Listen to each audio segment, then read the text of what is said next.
No, a Spartan would get completely decimated by a Navy SEAL.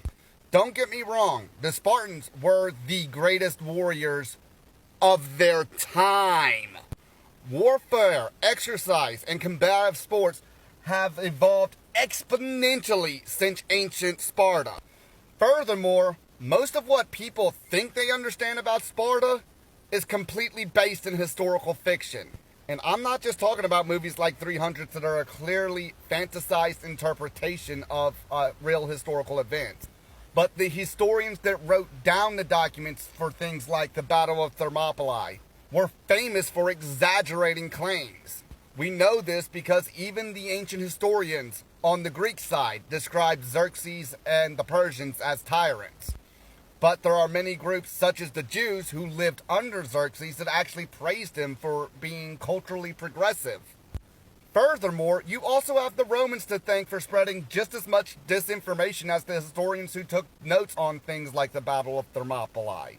This is because by the time the Romans conquered Greece, the Spartan civilization had long since collapsed. However, because of battles like that of Thermopylae, the Spartans had acquired such a reputation that many Roman citizens actually wanted to go visit the ancient city. And so, by the time of the Romans, Sparta was basically tourist. It was a tourist trap. For example, the practice of whipping Spartan boys and instructing them not to cry. That was a product of Roman tourism. There's no documented proof that stuff like that actually happened in ancient Sparta. And you can ask anybody who has studied the actual training methods that the Spartan used. They were extremely primitive.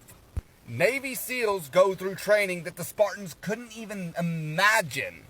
Not to mention, Navy SEALs are damn near perfect generalist fighters. They'll fight you on land and sea. The Spartans, on the other hand, were notoriously bad sailors. Their Navy absolutely sucked. Navy SEALs, the name speaks for itself. And keep in mind, that's not even taking into account the weaponry that each soldier would have been using. Bronze sword, bronze spear, bronze shield. That's not much. Give literally any US soldier an M16 and he would own a Spartan. So no, in no way, shape, or form is a Spartan going to beat a Navy SEAL.